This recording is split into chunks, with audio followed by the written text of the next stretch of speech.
Hola, ¿cómo están? Bienvenidas, bienvenidos a esta nueva sesión del Diplomado en Primeros Auxilios Psicológicos para personas migrantes, refugiadas y desplazadas. Tiempos de pandemia, desafíos psicosociales. Yo soy Ayada Tadame, yo soy la coordinadora académica del diplomado y es un gran placer para mí poder presentar a la ponente de hoy. Antes de darte la palabra y presentarte, Ale, quisiera además darle la bienvenida a todas las personas que se están conectando desde diferentes partes del continente, algunas personas que se desvelan desde Europa. Y bueno, pues gracias por estar aquí sesión con sesión tan puntuales. Además, bueno, pues es la primera vez que nos acompañan personas de diferentes nacionalidades, bueno, no, eso no, pero de diferentes lenguas, es decir, todo el diplomado se está interpretando en inglés para que las personas puedan escoger si escuchan la ponencia en español o en inglés, y eso también habla de, pues, de todo un gran esfuerzo de nuestras intérpretes de poder hacerlo. Muchísimas gracias. Entonces, bueno, aquí en el enlace de interpretación ustedes pueden escoger si escuchan en español o en inglés. Bueno, pues quisiera compartirles que el día de hoy es la primera sesión del segundo módulo del diplomado. Este es un módulo que pensamos, que platicamos, que diseñamos junto con la ponente del día de hoy, con la maestra Alexandra Haas. Lo fuimos pensando, platicando durante muchos meses desde el inicio del año, y que esta idea se ha ido transformando a lo largo de este tiempo para estar de acuerdo a los nuevos tiempos. Y pues gracias a sus ideas, a sus recomendaciones, es que pues incluimos de manera tan integral el segundo módulo del diplomado. En esta ocasión es la primera vez que incluimos este módulo. Entonces, bueno, ya les aviso que no tenemos clases de años pasados, pero pues es un lujo poder iniciar el día de hoy pues con este módulo y con la ponente del día de hoy. La clase de hoy se llama Los rostros de la discriminación durante la pandemia, del módulo Los rostros de la discriminación. Y el objetivo de este módulo es reflexionar sobre la discriminación estructural y cómo ésta se evidencia y agudiza en el contexto de la pandemia del COVID-19. En particular, el módulo busca ilustrar cómo se han alterado los flujos en el continente, cómo han respondido los gobiernos y los impactos que han tenido sobre los derechos de las personas en movilidad. Y lo impartirá Alexandra Haas, nuestra ponente del día de hoy. Ella es investigadora invitada en el Centro de Investigación y Docencia Económicas y asesora en género e inclusión de la Coordinación de Difusión Cultural de la UNAM. Fue presidenta del Consejo Nacional para Prevenir la Discriminación por un periodo de 4 años y previo a ello encabezó el área de asuntos políticos de la Embajada de México en Washington, D.C. Desde organismos internacionales, instituciones gubernamentales y organizaciones sociales en México, Estados Unidos, Guatemala y Argentina, ha participado en la construcción e instrumentación de iniciativas legislativas y de política pública con perspectiva de derechos humanos. Es autora de ensayos y artículos y ha impartido clases en distintas universidades. Es licenciada en Derecho por la Universidad Iberoamericana y maestra en Derecho por la Universidad de Nueva York, y a partir de diciembre entra en funciones como directora de Oxfam México. Ale, te reitero a nombre de Iniciativa Ciudadana, a nombre del diplomado, a nombre pues de todos nuestros amigos y amigas que participan acá como convocantes, te agradecemos infinitamente la participación en el diplomado y esperemos que esto se vuelva una tradición. Muchísimas gracias por acompañarnos. Adelante. Muchísimas gracias a ustedes por organizar esto, a todas las co-convocantes, porque si no me equivoco hay muchas instituciones que participan en co-convocar acá. Hay muchas también panelistas, personas a las que respeto mucho, Elio Villaseñor por supuesto, y muchas otras que hacen esto posible y con las cuales es un honor para mí colaborar. Y por supuesto, y sobre todo a todas las personas que son estudiantes de este diplomado, la verdad me sorprende y me entusiasma pensar que cuando menos como un efecto positivo de esta, pues de esta situación que nos tiene alejadas y alejados. Yo sé que ustedes estaban en línea desde antes, pero pues que nos motive a todas y a todos a participar en cosas que son en línea, lo hace seguramente también mucho más popular, más gente puede participar, también más personas igual están frente a la computadora y pueden tomar estas clases, que la verdad el programa es un programa excelente. Así que muchísimas gracias. Yo nada más te quería preguntar ya si pongo yo la presentación o la van a poner ustedes. Ah, ok, yo la puedo poner aquí con mucho gusto, nada más necesito que me deje ponerla, quién sabe qué pasa. Ah, ya.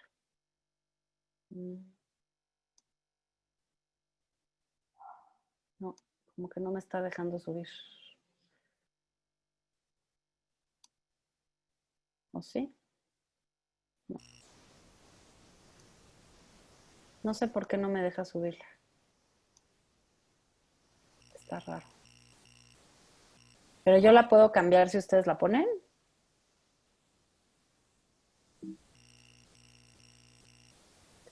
Click to start. Ahí está. Eso. Ya se ve muy bien. Nada más tengo el tema de cómo irla pasando. ¿Qué haremos? ¿Yo les voy pidiendo? Ah, no, sí dice que yo la puedo pasar. Está raro. Bueno. Vamos a ver, porque sí me dice que tengo control. Ahí está. Muy bien. Bueno, de lo que se trata la clase del día de hoy es que vamos a hablar, como ya se decía en la introducción, del tema de discriminación durante la pandemia.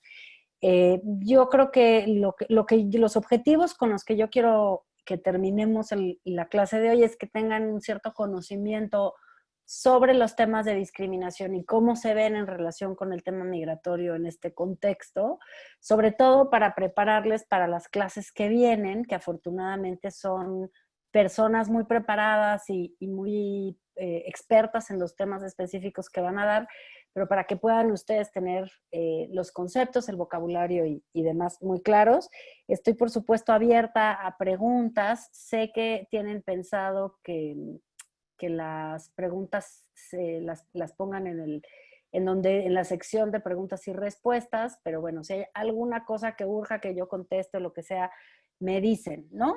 Cualquier cosa, de todas formas, vamos a tener 2 horas, o sea que mucho tiempo para responder.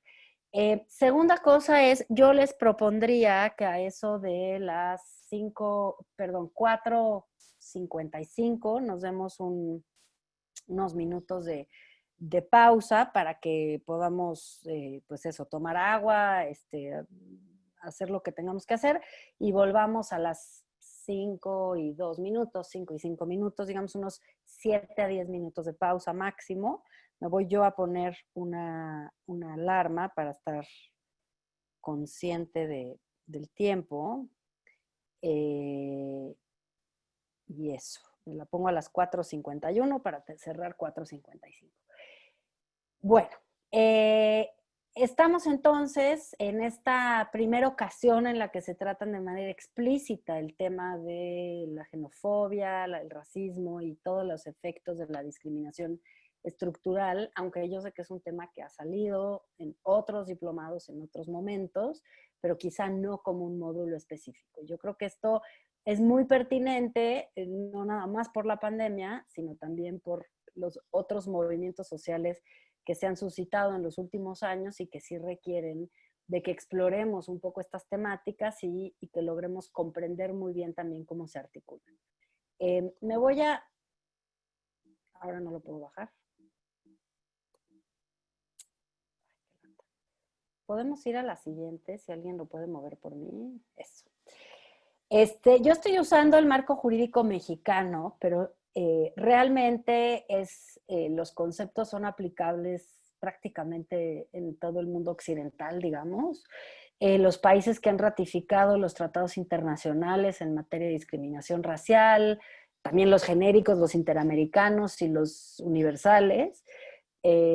Los pactos de derechos económicos, sociales y culturales y de derechos civiles y políticos contienen una cláusula discriminatoria. Digamos que para efectos del derecho internacional público, la discriminación es lo que se llama un principio de jus cogens, quiere decir que es un principio contenido en lo que podría pensarse que es como la constitución para el mundo, para lo internacional, para lo multilateral. Es decir, que es un principio de derecho internacional que no admite pacto en contrario. O sea, los países no podrían, los países que participan en las negociaciones multilaterales, de acuerdo con el derecho internacional, no podrían firmar un tratado que contradijera el principio antidiscriminatorio.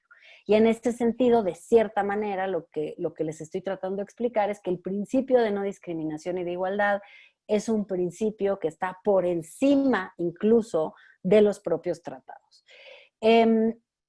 Pero bueno, de manera muy concreta, y porque me parece que hay cierta confusión en ocasiones en todos nuestros países cuando hablamos de discriminación, quería ser muy concreta en explicar que se trata de una acción, que es una exclusión, una exclusión, una restricción, una distinción o una preferencia que con intención o sin ella, y eso lo vamos a ver en discriminación estructural, en la definición de discriminación estructural, no sea ni objetiva, ni racional, ni proporcional.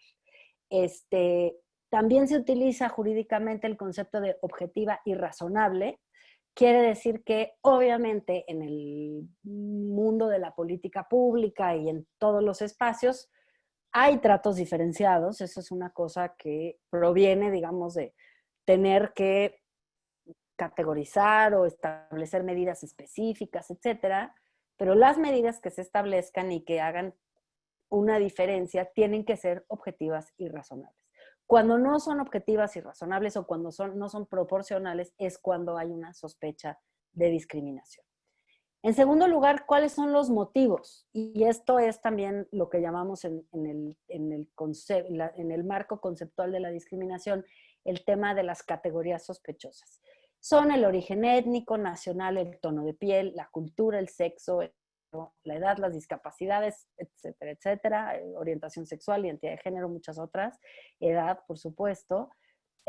Y aquí quiero hacer hincapié en que estas categorías son, insisto, categorías sospechosas. ¿Por qué? Porque lo que han dicho a nivel de los poderes judiciales es, cuando tú estableces una distinción, por ejemplo, entre ciclistas y no ciclistas, no necesariamente o no te genera una sospecha, porque en general no hay distinciones discriminatorias contra los ciclistas o no ciclistas. O, por ejemplo, sí, cuando haces distinciones, por ejemplo, vinculadas con otras características, ¿no? La cosa es que las categorías sospechosas para lo que nos sirven es para levantar una alerta. Es decir, que cuando hay una distinción que se basa en una de estas pertenencias, se tiene que hacer una revisión más estricta de esa diferenciación para supervisar si esa diferenciación es o no es discriminatoria. ¿Y esto por qué ocurre? Ocurre porque históricamente siempre ha habido una cierta estabilidad en los grupos históricamente discriminados. Los extranjeros en un determinado país, las mujeres prácticamente en todo el mundo, las personas con discapacidad prácticamente en todo el mundo, las personas indígenas prácticamente en todo el mundo. O sea, lo que vemos es que hay ciertas categorías que son estables y es terrible porque eso significa que los prejuicios, los estereotipos y los estigmas tienen una cierta prevalencia, yo diría, a nivel mundial, y es muy preocupante porque nos damos cuenta que tienen como una consistencia, ¿no? Ahora, hay países, regiones del mundo, como Europa, por ejemplo, que construyeron mucho de lo que ahora estamos conversando y que se ha construido como marco conceptual de la igualdad y la no discriminación. Son países en los cuales, digamos, había una mayoría que tiene acceso a ciertos derechos y luego hay minorías discriminadas. Y esto lo digo porque muchas veces, incluso en tratados existe, se trabaja con el concepto de minorías. Y ahí yo lo que les diría es mucho cuidado, porque en México, y me atrevería a decir que en Centroamérica, América Latina y en Estados Unidos también, ya no son las minorías discriminadas, sino hay mayorías discriminadas, ¿no? Si contamos a las mujeres, a las personas con discapacidad, a las personas extranjeras, a las personas migrantes, documentadas e indocumentadas, incluso las naturalizadas, a las personas repatriadas, a las personas LGBT, empezamos a darnos cuenta que no es tanto que haya una mayoría que tiene acceso a derechos y minorías discriminadas, sino que hay una minoría discriminada, muy diversa, y hay una mayoría que es más, digamos, uniforme, con sus diferencias, por supuesto, pero más uniforme, que es la que tiene los privilegios, ¿no? Y entonces ahí, eso lo vamos a ver también como parte del análisis de discriminación estructural, hay que hacer un cambio como de paradigma en no necesariamente referirnos a los grupos discriminados como minorías, porque no es así como opera la discriminación en nuestros países, opera mucho más en la creación de un grupo privilegiado que detenta todos los derechos, que detenta una serie de privilegios y que controla el poder, las narrativas, la capacidad económica, etcétera, ¿no? ¿Cuál es la consecuencia de estas acciones y acción, omisión, exclusión, etcétera? Es que tenga por objeto o resultado obstaculizar, restringir, impedir, menoscabar o anular el reconocimiento, goce y ejercicio de los derechos humanos. Es decir, que la discriminación no nada más es estricta y jurídicamente hablando, no nada más es una expresión de rechazo, digamos verbal, por ejemplo, sino realmente se concreta en un menoscabo del acceso a los derechos. Y esto es muy importante porque históricamente también se ha construido una percepción, cuando menos en México, de que la discriminación es una circunstancia más vinculada con los sentimientos, las emociones, que está en el ámbito de lo subjetivo, pero en realidad está en el ámbito del objetivo también, porque la discriminación que empieza por el trato y por lo verbal se concreta en prácticas discriminatorias que a su vez después se concretan en obstáculos reales en el acceso a los derechos. Y esto está bien documentado, bien estudiado, tenemos encuestas y formas de medir que nos han indicado que ciertos grupos de población, cuando menos en México, están sistemáticamente limitados en acceder a oportunidades económicas, a ciertos niveles educativos, a ciertos tipos de empleos, a cierta vivienda, digamos una vivienda en cierto lugar geográfico. O sea, no nada más es una cuestión de la percepción de la persona discriminada o del grupo discriminado, que eso también tiene importancia y es una manera de medirlo, sino efectivamente se puede medir con el acceso a los derechos.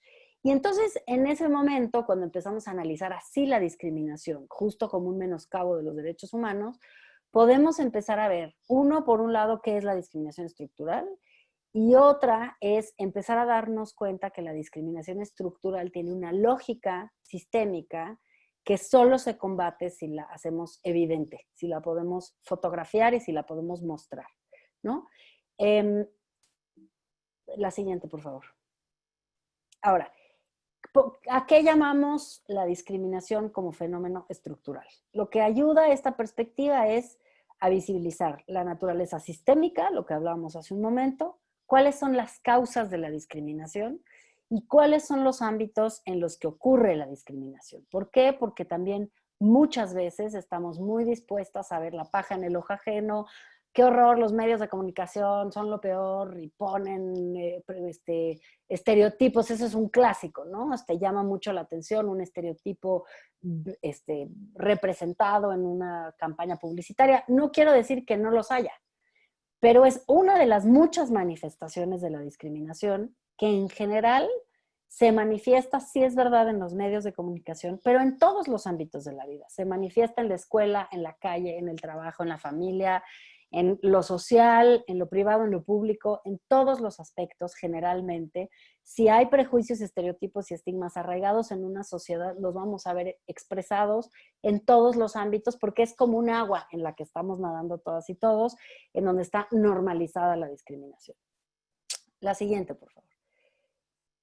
Lo que tenemos es 6 elementos de la discriminación estructural. En primer lugar, y algunos de estos los voy a repetir y les voy a complementar porque al final es como estar viendo un elefante y analizarlo primero desde la trompa y después desde la cola y después desde las patas, pero en realidad es todo lo hace discriminación estructural. En primer lugar, es un fenómeno recurrente. Quiere decir que no se da solamente en un momento en el tiempo y es tan persistente que, como les decía, las categorías sospechosas están incluidas en los tratados internacionales de derechos humanos, algunos de ellos que tienen más de 60 años, está en las constituciones, en la mexicana y en las de América Latina y de otros países. O sea, lo que vemos es que hay una recurrencia y recurrencia en el tiempo de las prácticas de discriminación y también una persistencia de esas prácticas. La siguiente, por favor.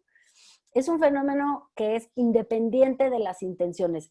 Eso lo mencionamos en la definición jurídica y lo que importa acá es darnos cuenta que no es una cosa voluntarista. Muchas veces cuando se habla de discriminación, la gente reacciona, la gente o las instituciones responden, no era mi intención y eso, bueno, que no sea la intención de una persona o de una institución no quiere decir que no ocurra.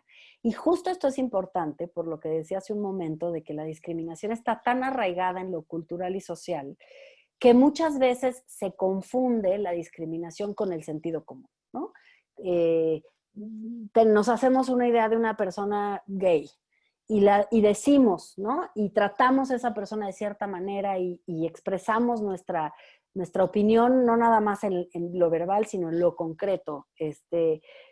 Y, y luego decimos, bueno, es que no era mi intención discriminarlo, es que yo no sabía. Está bien, uno puede no saber y todas y todos tenemos prejuicios, estereotipos. A veces hay algo que se llama sesgos implícitos, que ni siquiera nos damos cuenta que estamos discriminando y ni siquiera si alguien nos pregunta, ¿eres homofóbica? No, para nada, yo no soy homofóbica, pero en el momento de contratar a alguien, eso pesa. Si yo tengo razones para pensar que la persona es gay o lesbiana o trans o cualquier otra pertenencia, ¿no? Hay, por supuesto, prejuicios, estereotipos sobre todos los grupos.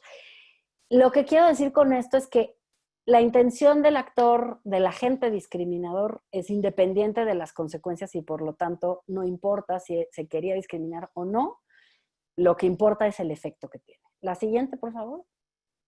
Es un fenómeno generalizado, esto que les decía, podemos ver la discriminación en todos lados. No es un caso aislado de una persona con otra específica en un momento dado, sino lo que vemos es que en general, ¿no? Hay una expresión de discriminación en el espacio educativo que se repite en el espacio laboral, que se repite en el estadio de fútbol, que se repite ante el servicio público. O sea, lo que vemos es que esas prácticas hacia las mismas personas que pertenecen a los mismos grupos son muy frecuentes en todos lados. La siguiente, por favor. La siguiente. Ahora, tiene raíces históricas y esto es importante porque muchas veces, les decía, se confunde los prejuicios, los estereotipos y los estigmas con cuestiones de sentido común, ¿no? Toda la vida he pensado que las personas con discapacidad no deben de trabajar porque pobrecitas hay que tenerlas en casa y cuidarlas y pues no pueden ser productivas. Por ejemplo, es un prejuicio súper expandido, cuando menos en México. Eh, pues es que es lo que he visto en la tele, es lo que he escuchado de la maestra del colegio, de mi abuelo en casa, de mi... Y entonces lo que tenemos es una repetición de estos prejuicios y estereotipos tan frecuente que la gente lo da por hecho. La gente, incluyéndonos, pues lo damos por hecho, tenemos, insisto, sesgos implícitos, ideas preconcebidas, cosas que aceptamos como discriminación y cosas que ni siquiera nos damos cuenta que son discriminatorias. Y esto proviene de mucho tiempo atrás, proviene de categorías específicas que son racistas, clasistas, homofóbicas y machistas y que nos hacen no darnos cuenta tiempo prácticas que provienen de esas ideas preconcebidas. Vamos a explicar algunos de estos fenómenos para que queden súper claros y ahí podemos conversar sobre el tema. ¿Me escuchan bien? Supongo que sí. Perfecto, muchas gracias. Ahora, por qué raíces históricas? Si lo vemos en términos de la evolución de la ley y la institución y las instituciones, lo que nos damos cuenta es que podemos trazar a lo largo, por ejemplo, del siglo XX, con mucha claridad de dónde provienen o cómo hemos construido instituciones que están marcadas por estos valores clasistas, machistas, homofóbicos, racistas. Les doy un ejemplo que es un ejemplo cercano a mi experiencia y a mi corazón, es el de trabajadoras del hogar en México. Es un sector de la población que históricamente ha sido muy discriminado, con un trato colonial hasta el año pasado. O sea, realmente llegamos muy tarde al reconocimiento de derechos, pero es interesante leer, por ejemplo, sobre los antecedentes o los precedentes judiciales del tema de trabajadoras del hogar, en donde vemos, por ejemplo, que la Corte Mexicana de manera sistemática en los años 30, 40, 50, decidió algunos casos de trabajadoras del hogar y los decidió sosteniendo criterios discriminatorios. Y entonces criterios machistas, por supuesto, y clasistas, eh, con base en una visión del trabajo doméstico, del trabajo del hogar, como que no es trabajo, ¿no? Con una desvalorización de lo que se hace en términos de esfuerzo físico y de esfuerzo también con una falta de comprensión de lo que significa las tareas del hogar y lo que significa que mujeres pobres tengan que emigrar de un lugar a otro para trabajar en casas en donde muchas veces trabajaban o trabajan todavía de planta, ven poco a sus familias, no tienen oportunidad ni de jubilarse, ni de, digamos, conseguir ascensos. Es un trabajo que mantiene a las personas en general en una situación de falta de movilidad social, pero para colmo el Estado mexicano tenía una legislación laboral que les daba una jornada laboral de 12 horas en lugar de 8, que es la jornada laboral para todos los trabajadores del país, excepto para las trabajadoras del hogar, y que además las excluía de la seguridad social. Y la exclusión de la seguridad social, y eso se ve en las sentencias de esa época, la exclusión se justificaba porque se decía, este es un trabajo especial, realmente son como de la familia, y entonces si la familia se ocupa de ellas, ellas no necesitan acceso a guarderías, no necesitan pensiones, no necesitan ningún tipo de previsión social, ¿no? Por supuesto que es una visión, decía yo, colonial, machista, racista, clasista, pero sustentada por decisiones judiciales, por interpretaciones de juristas mexicanos de muy, muy alta alcurnia y de mucho reconocimiento, pues porque justo es lo que les digo, vivimos en un mundo en el que el agua en la que nadamos está llena de ideas preconcebidas y de estereotipos y de prejuicios, y entonces entre todos, por cierto, muchos, casi todos hombres, se sostenían estas opiniones. Hacemos un avance veloz hasta el 2018, y en el contexto de una legislatura en México por fin paritaria, donde hay mitad de hombres, mitad de mujeres, con una Suprema Corte que ya se posicionó en temas de derechos humanos, yo diría de manera bastante vanguardista, de repente ya se vuelve insostenible esa opinión judicial y hay un cambio de paradigma que se ve expresado en el lapso de un mes en la legislatura federal, en la Suprema Corte y en el Poder Ejecutivo. Es decir, que los tres poderes de la Unión en México cambian por completo su postura y revolucionan la manera en la que tratan el tema. Por supuesto, gracias al trabajo sostenido durante 2 décadas de las propias trabajadoras que se organizaron, de personas en la academia y algunas instituciones que acompañaron ahí los procesos, incluido el CONAPRED y también la OIT, en fin, ¿no? Entonces, se da este cambio en las instituciones públicas y lo que vemos es como un replanteamiento de una serie de prejuicios, estereotipos y estigmas que provienen de esas raíces históricas que les digo, pero es un cambio paradigmático muy profundo y muy difícil de aterrizar. O sea, no es que la Corte no haya tenido oportunidades antes, no es que la legislatura no haya nunca tenido una iniciativa para reformar estas leyes, y no es como que el Ejecutivo era la primera vez que escuchaba. Hubo muchos años de trabajo, de convencimiento, de comprensión, de reinterpretación, de también trabajo financiero para explicar por qué la seguridad social era viable, para lograr llegar a este cambio paradigmático. Y se los digo porque hay mucho apego a los prejuicios y los estereotipos justamente porque nos sentimos cómodas y cómodos con esto que hemos sabido desde siempre, ¿no? La siguiente, por favor. La siguiente, bueno, creo que esta es de las más importantes de los elementos para entender la discriminación estructural, y es que refleja relaciones desiguales de poder. No podemos entender la discriminación estructural si no nos hacemos cargo de esto que les decía al principio, y es que hay grupos discriminados, pero grupos que aprovechan o que se benefician de la discriminación. Con eso yo no quiero decir que, uno, solo se es discriminado o discriminador. Todos y todas, o prácticamente todas y todos, podemos ser ambas al mismo tiempo, dependiendo de nuestras pertenencias y dependiendo de nuestros lugares. No deberíamos de ver esto como un tema jerárquico que empieza hasta arriba en la pirámide de riqueza y de poder y termina abajo, ¿no? Sino, sí, claro, hay una lectura que tiene que ver con la desigualdad económica, pero tenemos que tener una visión más compleja de esto. Se ejercen relaciones de poder en comunidades, en donde las personas que están más en proximidad pueden tener una situación de que unas tengan más poder que otras y se aprovechen de ese poder y controlen ese poder. Es decir, que tiene todo que ver la discriminación con mantener en ciertas manos, en ciertos grupos, en ciertos espacios, el control económico, político, narrativo, etcétera, ¿no? Digamos que en ese sentido la discriminación es contraria a la democracia sustantiva, que es justamente no nada más la cuestión electoral de cada persona un voto, sino realmente la posibilidad de que un Estado constitucional de derechos distribuya el poder, distribuya los recursos y que todo el mundo tenga acceso. Es justo lo contrario de eso.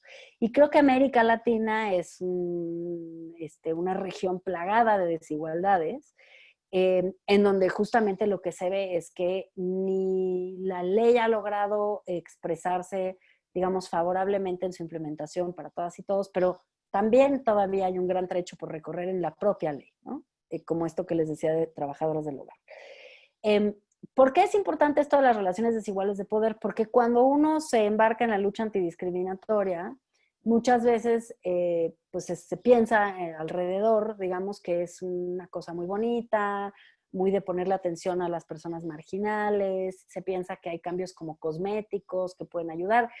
Por supuesto, o sea, se puede cambiar en la manera en la que hablamos y podemos cambiar un montón de cosas que no cuestan, ¿no? Pero finalmente no hay que equivocarse.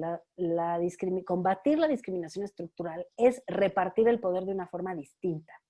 Y eso cuesta dinero y sí le cuesta a las personas que están siendo privilegiadas. Y eso genera muchas resistencias. Hay una frase que a mí me gusta mucho que dice: a las personas que están acostumbradas al privilegio, para las personas acostumbradas al privilegio, la igualdad se siente opresiva. Justamente porque toda tu vida has tenido cierto privilegio, y quiero insistir mucho que no nada más estamos hablando de los billonarios contra las personas más pobres, estamos hablando de, por ejemplo, un hijo en una familia frente a su hermana, ¿no?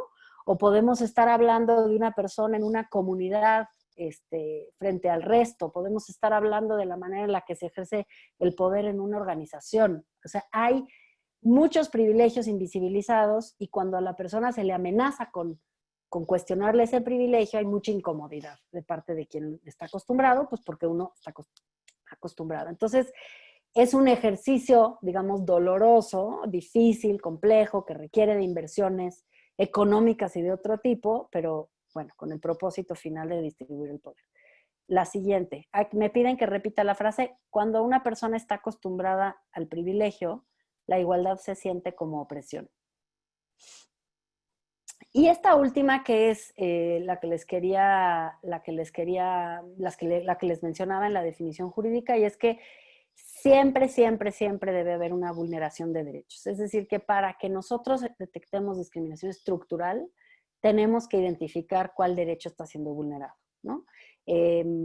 ¿Dónde están las barreras para que las personas indígenas accedan a la educación media superior, ¿no? ¿Cuáles son las barreras para que, o por qué hay una sobrerepresentación de las personas trans en la violencia y los homicidios, ¿no? En términos proporcionales?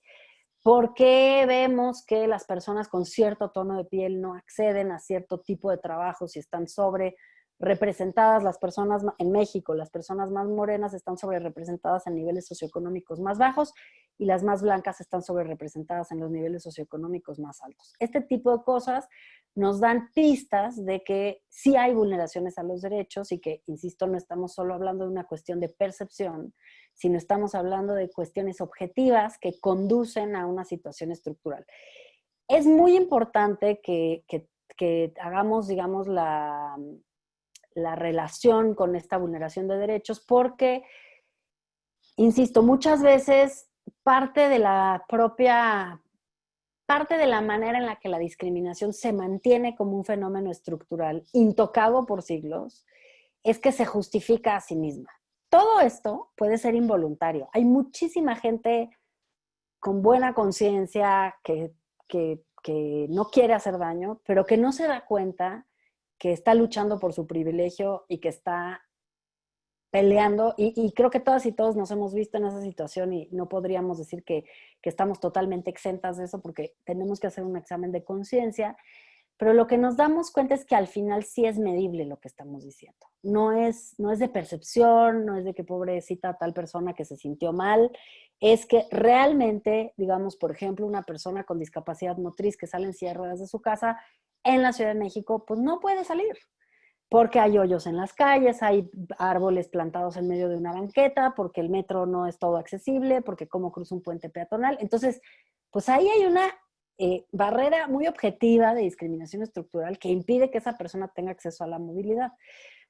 Y creo, y ahí también me detengo para hacer una precisión. Muchas veces, y se los digo, supongo que ustedes no lo piensan, pero me lo han dicho en otros cursos y por eso lo pongo sobre la mesa, no hay que confundir privilegios y derechos. En alguna ocasión hablaba yo de este problema de la movilidad para personas con discapacidad y me decía alguien en reacción, pero entonces si tenemos que hacer una gran inversión de accesibilidad, eso quiere decir que estaríamos dándole un privilegio a la persona con discapacidad, como si moverte fuera un privilegio, ¿no?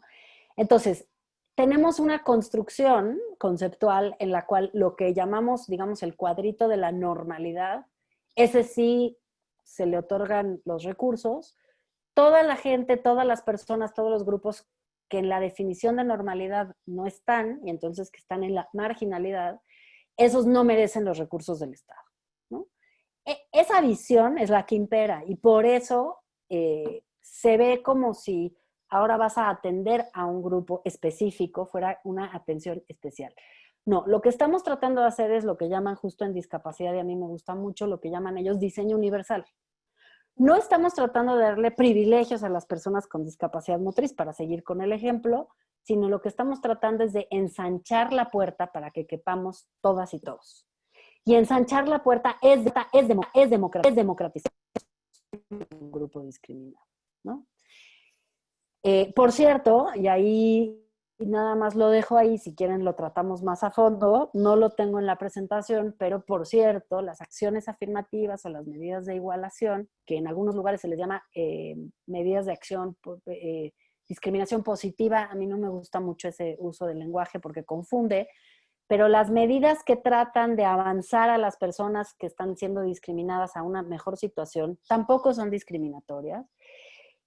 Justamente como son distinciones que hacen una diferencia entre grupos discriminados y no discriminados, son sujetas de escrutinio estricto, esto que les decía al principio, hay que analizarlas con cuidado, hay ciertas características como que son temporales, como que no pueden perdurar en el tiempo esas diferencias, etcétera, pero tienen una lógica y una razón de ser muy importante, y es que si no tenemos acciones afirmativas, si no tenemos un cuestionamiento de la autoridad del poder económico, etcétera, si no abrimos y ensanchamos la puerta a la fuerza, nunca van a llegar, porque, insisto, las barreras con las que te enfrentas son barreras históricas, institucionalizadas, profundas, culturales, muy normalizadas, y entonces tú puedes enunciar la igualdad en una ley, pero no la vas a alcanzar si no tomas medidas que son de acción, ¿no? Por eso me gustan mucho las acciones afirmativas, porque finalmente no es dejar a ver cuándo cambia la realidad, sino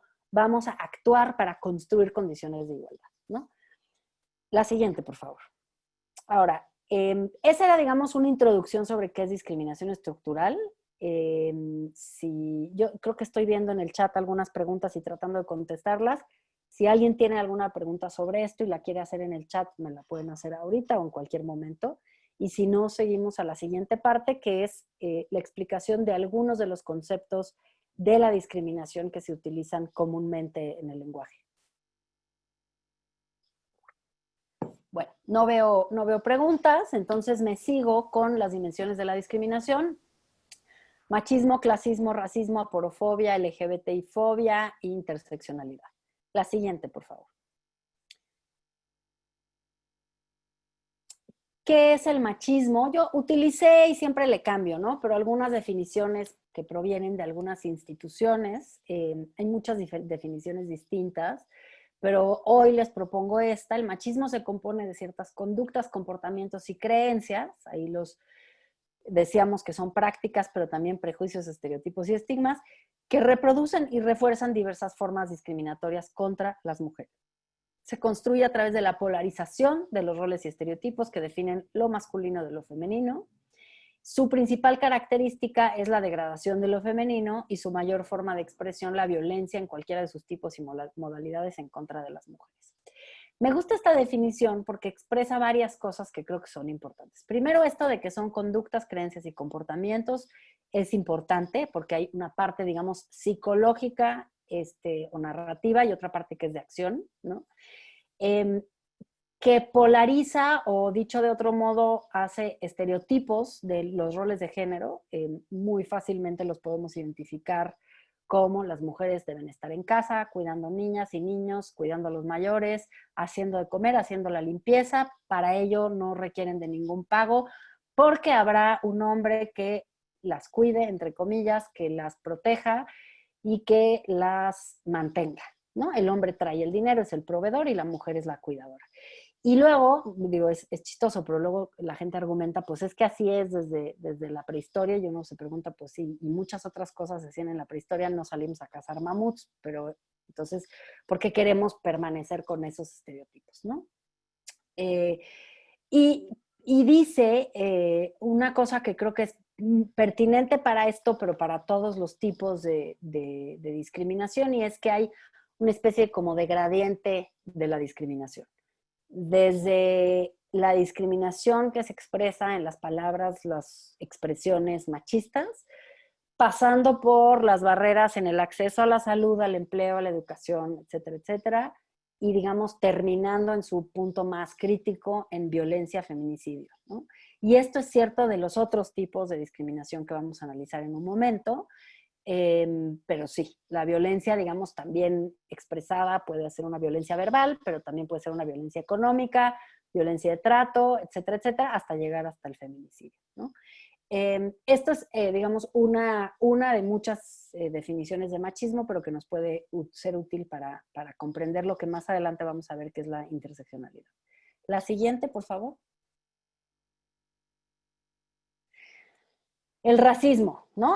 Otra vez, en el tema de racismo hay muchísimas definiciones, discriminación racial, racismo y otras, ¿no? Pero básicamente dice el ACNUR que cuando hablamos de racismo, hablamos de un tipo de discriminación que se produce cuando una persona o grupo de personas siente odio hacia otras por tener características o cualidades distintas, como el color de piel, el idioma o el lugar de nacimiento. Yo agregaría el fenotipo también.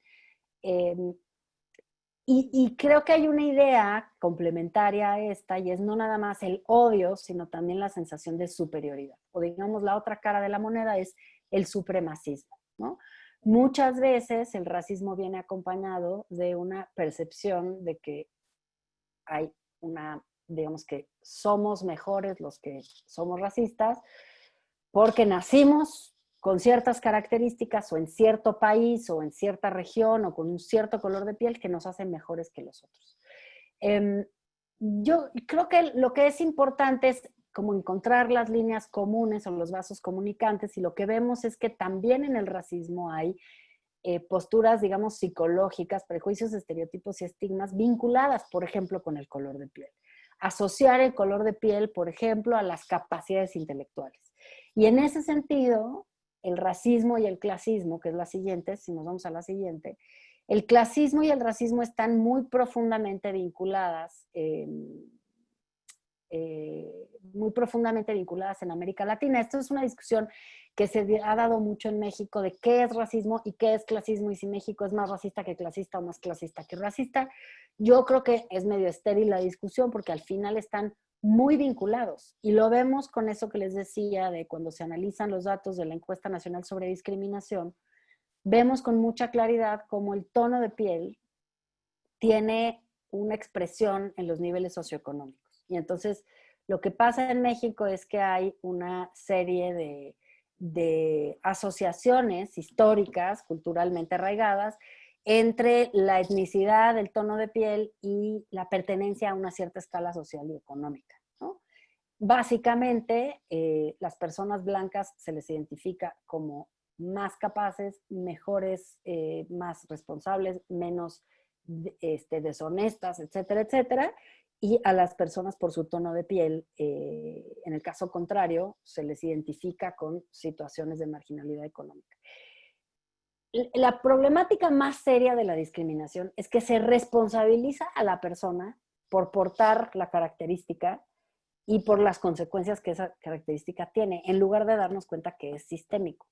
Si se asume o si se asocia el tono de piel a la pobreza, lo vemos y es verdad, en las mediciones se ve que hay un cierto tono de piel sobre representado en los sectores socioeconómicos más bajos, pero lo que es indignante y agresivo y lo que mantiene el orden discriminatorio es que se le responsabilice a la persona por eso. En lugar de darnos cuenta que así funciona el sistema y que las personas en lo individual, con muy específicas excepciones, pueden superar, las personas no pueden superar por sí solas las situaciones estructurales.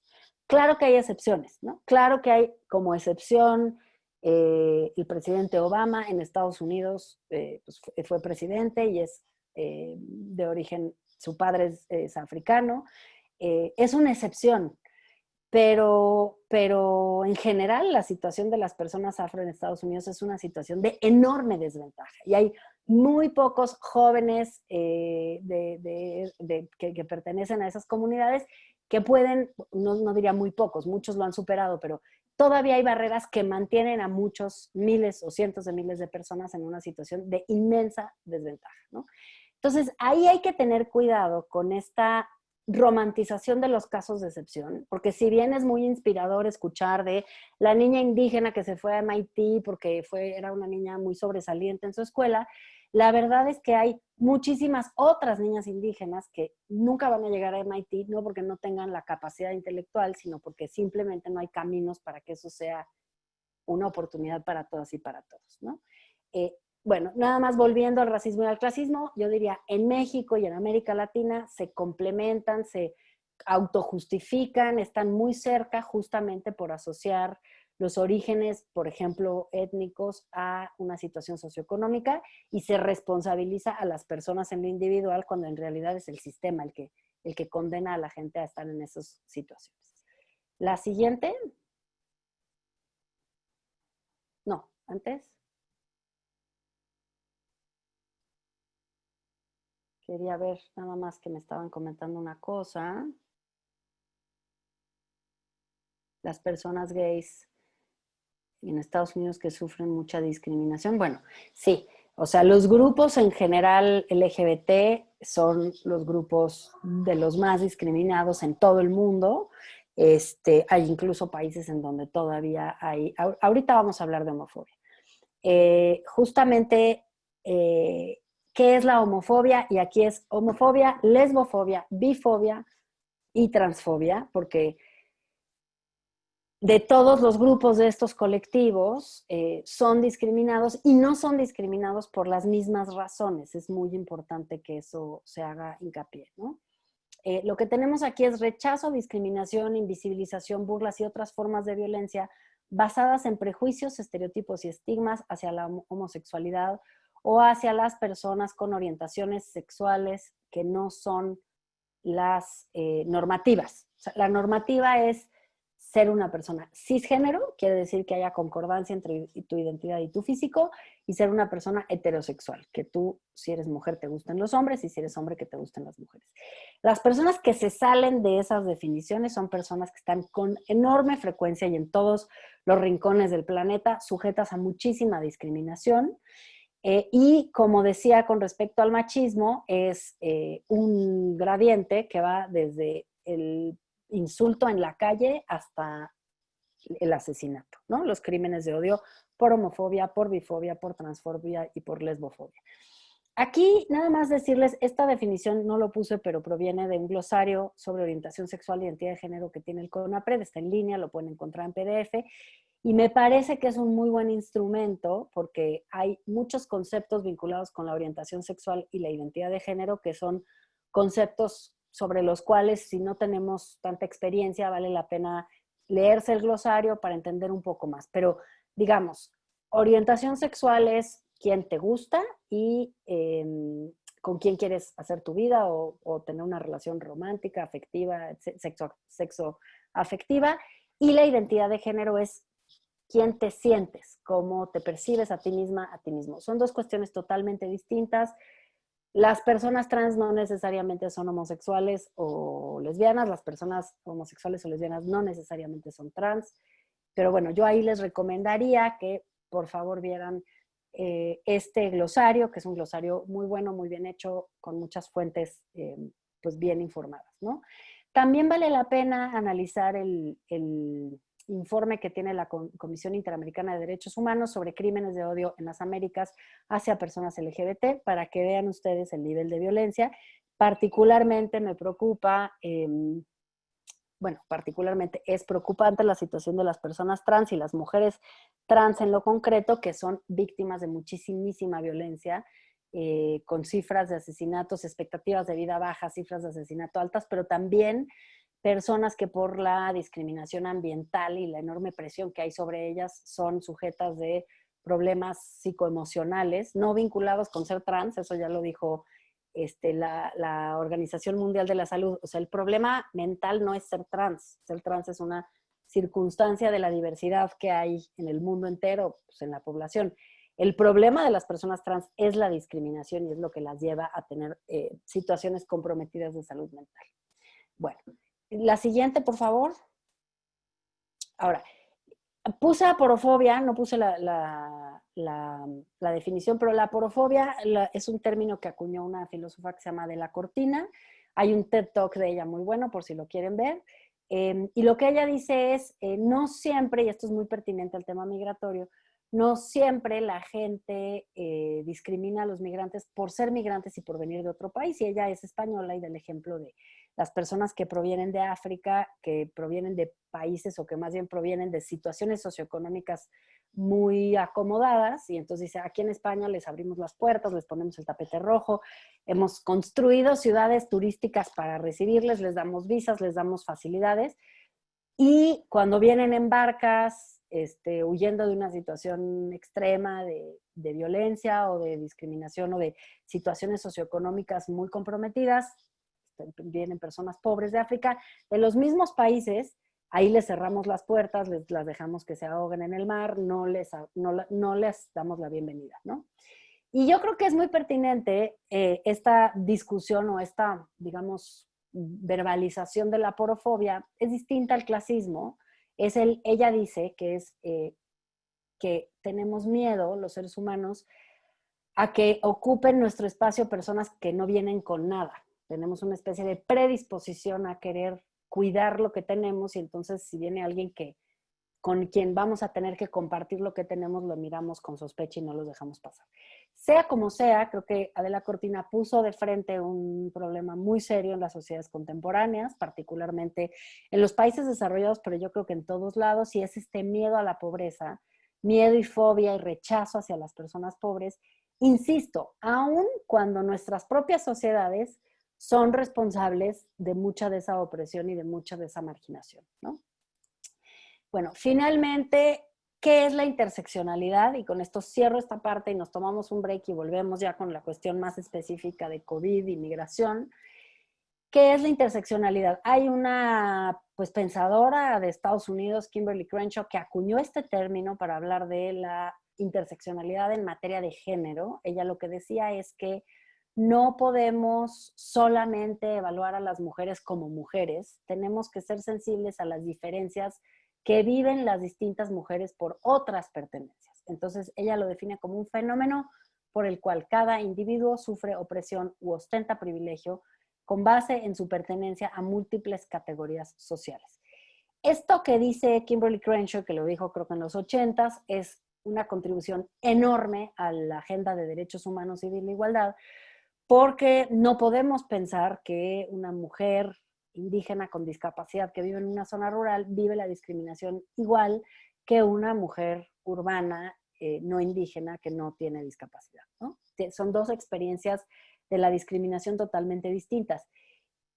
¿Qué quiere decir? Y lo afirmo con conocimiento de causa, porque también en la ENADIS esto se midió y quedó claro, que a mayores pertenencias a grupos discriminados, mayor experiencia de discriminación.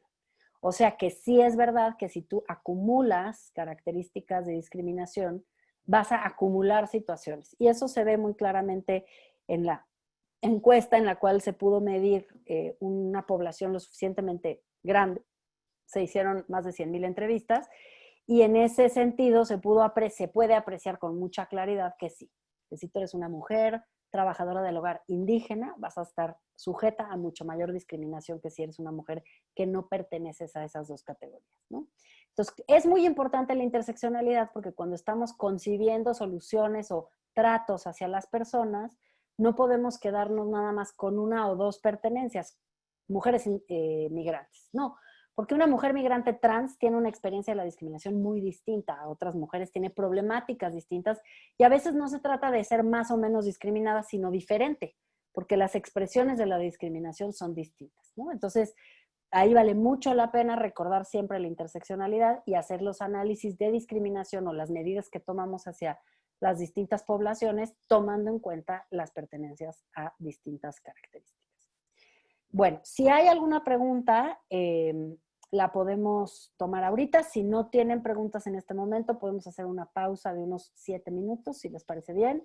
Son las 16:56, nos podríamos ver aquí de regreso a las 17:03, 04. Y retomamos para ya darle curso a la segunda parte de la presentación.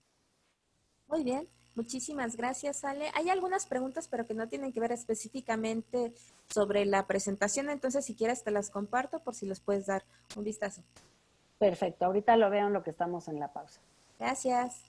¿A ti?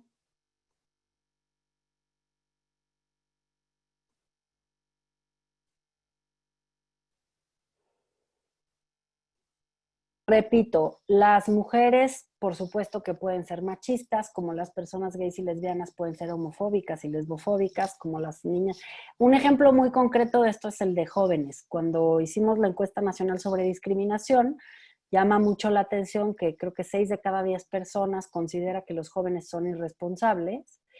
Y cuando te vas a los prejuicios y haces un análisis por edades de respuestas, normalmente las personas jóvenes salieron como menos prejuiciosas que las más grandes, mayores, más las mayores y luego las personas, digamos, adultas intermedio y menos las jóvenes. Pero en el caso de considerar que los jóvenes son irresponsables, eh, el tema es que la irresponsabilidad está considerada también por los jóvenes, ¿no? O sea, los propios jóvenes contestaron que los jóvenes son irresponsables. Entonces, es muy fuerte cuando ves que un grupo discriminado también se considera menos, pero es parte de este proceso, insisto, en el cual tenemos normalizado el asunto, ¿no? Muchísimas mujeres consideran que las mujeres deberían estar en casa. Les doy otro ejemplo. Hicimos una pregunta en donde las personas contestaban si consideraban que era verdadero o falso. 17% de hombres y 12% de mujeres consideraron que la afirmación a las mujeres las violan por cómo se visten era verdadera. Había 12% de mujeres que contestaron afirmativamente. Entonces, sí, claro que hay mujeres machistas, pero porque no son valores, emociones, sentimientos, no los llamemos valores, pero no son posicionamientos psicológicos, intelectuales que están solamente en una categoría, están en todas las categorías, en todos los grupos, y sobre todo hay una gran diferencia entre lo hegemónico y lo que no es hegemónico. Es decir, que normalmente la animadversión hacia ciertos grupos de población, la que es parte de la discriminación estructural, tiene mucho que ver con lo que consideramos normal. Entonces, yo puedo ser una persona lesbiana, pero si yo considero que lo normal es ser heterosexual, pues me voy a reprimir o voy a decir, está bien ser lesbiana, pero no serlo públicamente. O sea, voy a justificar que se mantenga un cierto orden social y me voy a considerar a mí misma marginal, ¿no? Esto pasa mucho con los grupos discriminados y es muy duro, porque al final estamos todos viviendo esta hegemonía y todos pensando que eso es lo, entre comillas, normal, cuando no debería de ser así. Quisiera responder, bueno, algunas cosas que se hablan en el chat de las preguntas. Me preguntan acerca de la cultura, el cambio cultural, y se habla sobre Yalitza Aparicio, la actriz de Roma. Pues todo eso es muy importante. O sea, la agenda de cambio institucional y legislativo es complejísima. Hay muchísimo que hay que hacer, pero como les digo, hay muchas resistencias. Pero la agenda cultural, la agenda de cambio de paradigma, de cómo vemos quién está en qué lugar, cómo podemos superar nuestras propias barreras mentales respecto de pues, poder imaginarnos a una persona indígena ganándose un Oscar o a una persona con discapacidad ejerciendo el poder como presidente o viendo a una mujer trans como la autoridad en materia de salud, ¿no? O sea, estas cuestiones que rompen estereotipos, prejuicios, estigmas, son muy difíciles de colocar, ¿no?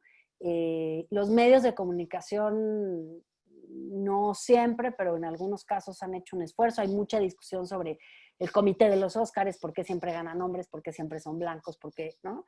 Dice que tienen que hacer un esfuerzo porque ganen mujeres o porque ganen otras personas. O sea, son estructuras de poder muy arraigadas, repito, y que se autoalimentan las unas a las otras, y eso es lo que se está tratando de desmantelar con mucha dificultad, ¿no? Entonces, sí, el cambio cultural es el más importante, porque además puede haber mucho avance institucional y legislativo, pero luego gana pues las elecciones alguien que tiene un posicionamiento racista, por ejemplo, y entonces digamos, todos los avances institucionales o muchos de los avances institucionales y legales pues, se revierten, ¿no? Pues porque al final, si las conciencias y las emociones y las realidades no han cambiado, la ley siempre se puede revertir con una alternativa política, como hay muchas en muchos países que conocemos, que ahora están teniendo éxito en las urnas, ¿no?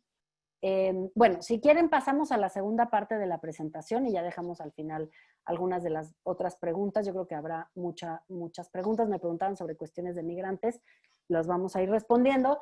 Si no respondo yo, de todas maneras les quedan varias sesiones con gente súper capaz y muy bien informada y estoy segura que las inquietudes se irán disipando conforme avancemos en el módulo que diseñamos justo con el propósito de ir eso, como respondiendo a sus preguntas, a sus inquietudes y en los temas que les importan.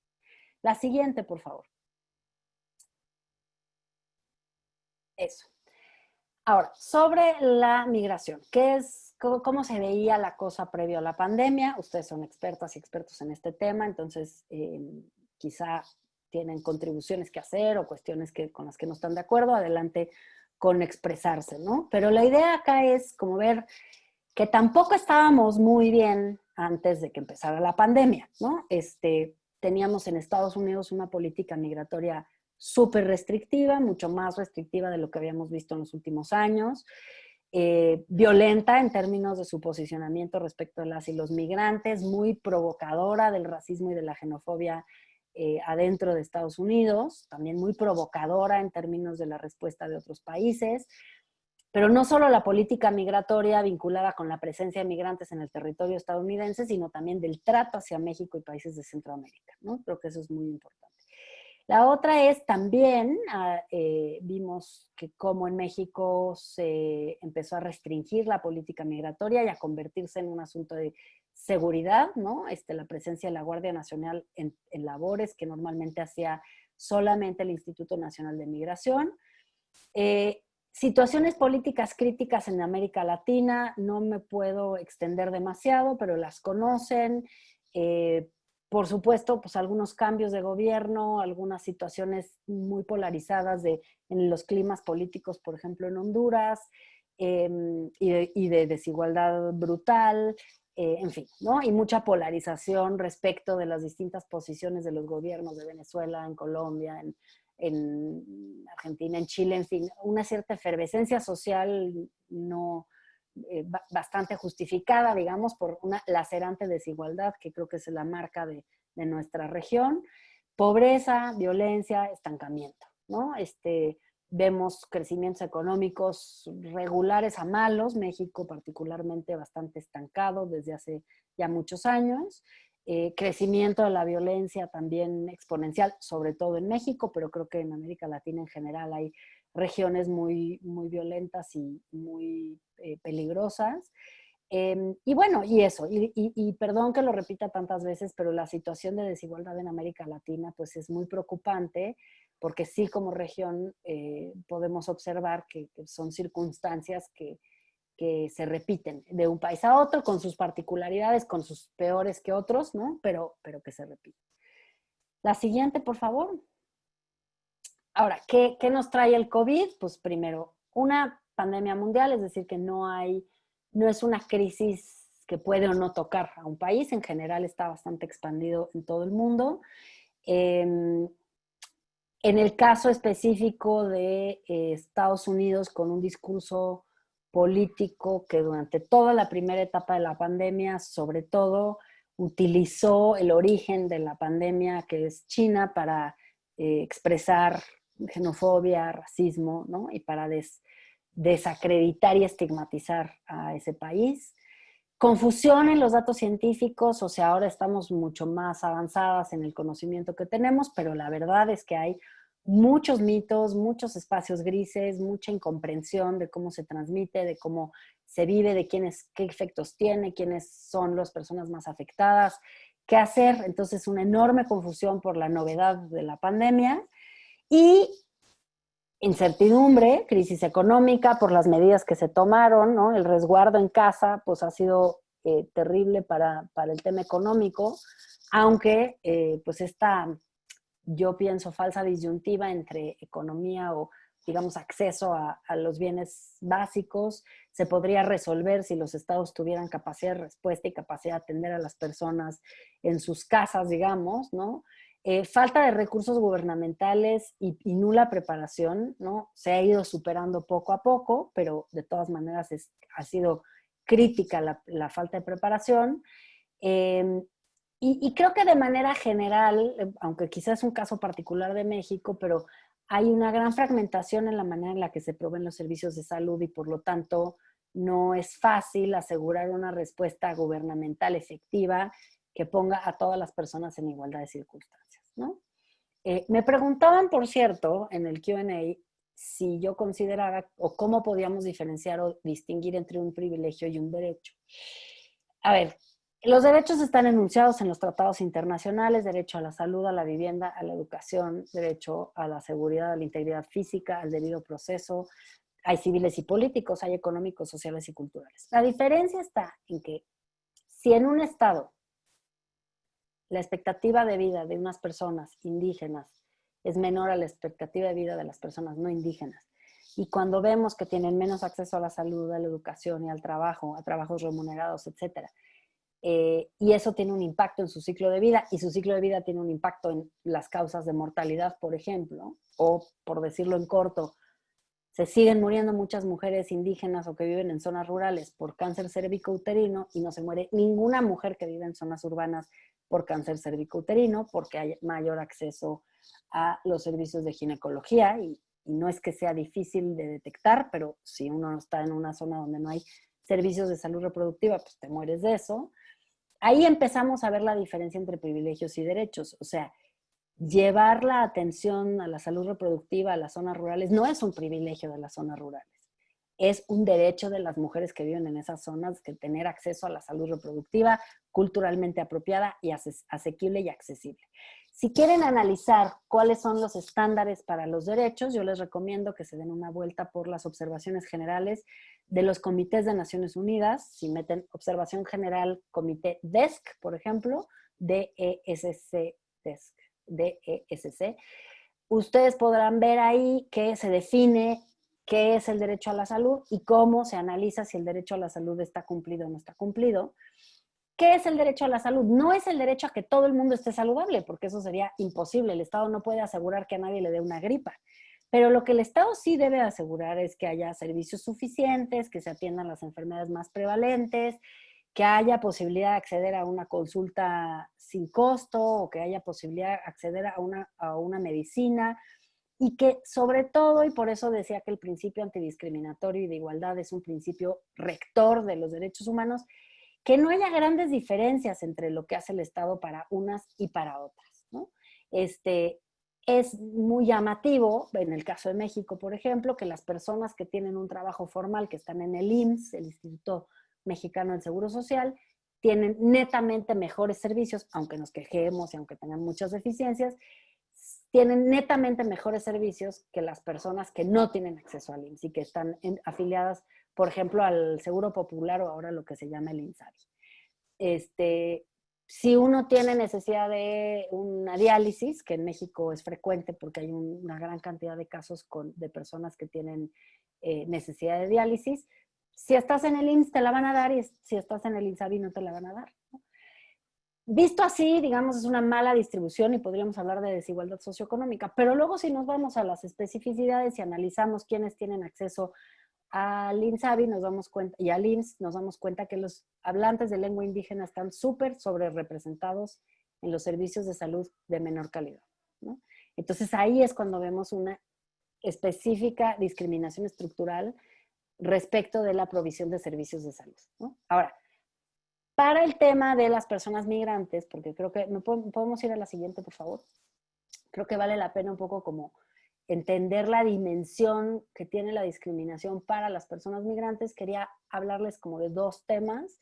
Uno son las medidas que se han observado en el continente y otras ya los efectos sobre las personas y sus distintas pertenencias. Cierre de fronteras, eso lo vimos desde muy temprano. Les doy el ejemplo de Guatemala, pero hay otras. La frontera entre Venezuela y Colombia se cerró. También militarización de las fronteras. Hay países que establecieron controles militares de entrada y que va a ser difícil de quitar después de que termine la pandemia. O sea, ¿cuándo se militariza y cuándo luego se desmilitariza? ¿Quién sabe? Vamos a ver si eso se queda. Generalmente cuando las fuerzas militares, y eso no lo digo yo, lo dicen los órganos de Naciones Unidas, intervienen en tareas que no son específicamente tareas militares, pues hay violaciones a derechos humanos. Entonces, ojo ahí porque ese es un tema a notar. Suspensión de solicitudes para personas refugiadas. En el caso de México, muy concretamente, la Comar suspendió los plazos, los términos. Por supuesto que la imposibilidad de asistir a la oficina y de hacer el trabajo ordinario complican los procedimientos. Repatriaciones sin condiciones de seguridad. Eso también se vio en varios lugares en donde, por un lado, no se asegura la salud de la persona repatriada y por otro lado hay fronteras como la guatemalteca que se cerró para recibir a las personas repatriadas, entonces se genera ahí una situación de conflicto importante. Faltas de medidas de salud dentro de las estaciones migratorias y cierre de albergues, ¿no? Que eso también ocurrió en México y que vimos una gran complicación respecto de la situación de salud en las estaciones migratorias, pero además también, como decía hace un momento, el cierre de albergues que complica enormemente la vida y la experiencia de las personas que están en situación de migración, ¿no? A grandes rasgos, estos son como algunas medidas que vemos que objetivamente son muy problemáticas para las personas refugiadas, migrantes, repatriadas, etcétera, etcétera, ¿no? La siguiente, por favor. Ahora, ¿cuáles son las consecuencias para la población migrante? Pues las rutas más peligrosas, exposiciones a problemáticas de salud que obviamente en este momento son críticas, ¿no? Separaciones de familias también provocadas por el endurecimiento de las políticas, la imposibilidad de volver a casa en muchos casos en los cuales se cerraron las fronteras, la agudización de la precariedad económica por pérdida de empleo, por pérdida de empleo generalizada que tiene una concreción específica en la vida de las personas y el aumento de la violencia doméstica que lo hemos visto en todo el mundo y para todo el mundo, o sea, es decir, para las personas que migran, pero también para las personas que están en lo nacional. Mucho de esto se puede decir que las personas migrantes viven este tipo de consecuencias, pero que todas y todos lo viven en términos generales en los países. Es verdad, pero si partimos de la premisa de que las personas migrantes ya son personas discriminadas de entrada por justamente el racismo, el clasismo, pero luego además si le agregamos la orientación sexual y la identidad de género y la edad y la discapacidad, etcétera, etcétera, nos damos cuenta que de una situación de precariedad en el acceso a los derechos y de enorme vulnerabilidad estamos en una situación extrema de discriminación en donde se ven agudizadas las problemáticas y donde preocupa mucho cuestiones como la protección internacional, ¿no? O sea, ¿qué pasa con los países que cierran fronteras, con las personas que llegan o que quieren o que necesitan más bien llegar a esos países justamente porque su vida está en riesgo, en peligro? Pues no se han suspendido las necesidades de protección internacional, nadie suspendió los tratados, siguen vigentes y quizá más que nunca se necesita refrendar la solidaridad internacional y por eso la siguiente, por favor, creo que les puse una frase del secretario general exactamente, que decía, la pandemia sigue desatando una oleada de odio y de xenofobia, buscando chivos expiatorios y fomentando el miedo. Instó a los gobiernos a actuar ahora para fortalecer la inmunidad de nuestras sociedades contra el virus del odio. Y me gusta mucho esta frase porque Antonio Gutiérrez pone el énfasis en que, como muchas otras cosas, como los desastres naturales y como muchas otras cosas, una cosa es el fenómeno, la pandemia, el huracán, lo que sea, y otra cosa es cómo las sociedades reciben eso y lo convierten en algo negativo, ¿no? Desde luego que si estamos en una situación en donde estamos buscando culpables, en donde lo que estamos es en sociedades polarizadas, desiguales, eh, la pandemia cae en un terreno fértil como para activar todavía más esa polarización, esos sentimientos y esas expresiones, esas prácticas de odio, de rechazo y de xenofobia.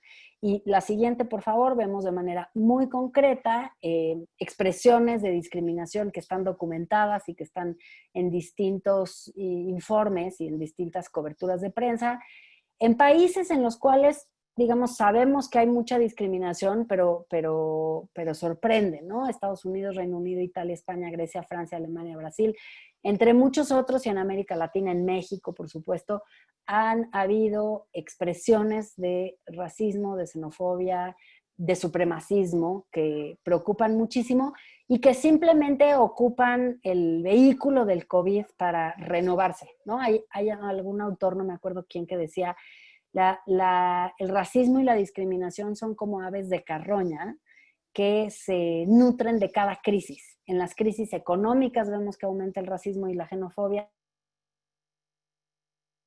de todo tipo, ¿no? ¿Por qué? Porque es lo más fácil del mundo es echarle la culpa al otro, a la persona que no es de aquí, porque de cierta forma hay una sensación, como decía Adela Cortina, de fobia a las personas que necesitan y que tenemos la impresión de que nos van a quitar, ¿no? Y hay pues sí, una especie como de como encuartelamiento, deseo de aislamiento, una sensación de que lo que viene de fuera nos va a empeorar, cuando en realidad vivimos en un mundo global, globalizado, donde las fronteras para algunas personas que son privilegiadas son bastante porosas y para otras personas que son menos privilegiadas son complicadas, pero bueno. Lo que quiero decir es que no es específicamente el COVID. El COVID es una oportunidad para estas aves de carroña de renovarse, de incorporar a sus discursos, como lo hemos visto en los políticos incluso de algunos países, incorporar la dimensión del COVID como para justificar actos discriminatorios, actos o políticas discriminatorias. Y lo que preocupa muchísimo es que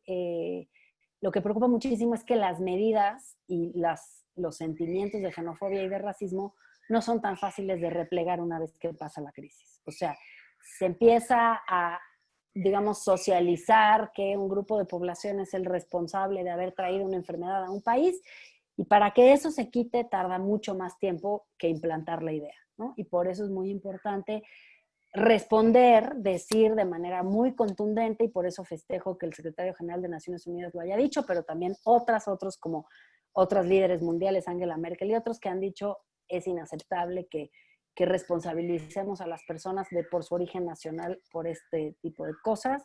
Ahora lo que toca es ser solidarias, solidarios y cambiar de enfoque, ¿no? La siguiente, por favor. ¿Hacia quiénes se han endurecido estas expresiones de odio y de xenofobia? Las personas asiáticas o de ascendencia asiática, por supuesto, a las personas musulmanas, a las personas retornadas en México, sin duda también. Profesionales de la medicina, esto es algo que en México fue terrible contra los doctores, las enfermeras, los enfermeros y las doctoras que recibían por traer una bata blanca en el transporte público, pues les aventaron ácido, cloro, todo tipo de cosas. Realmente una cosa espeluznante y muy sorprendente.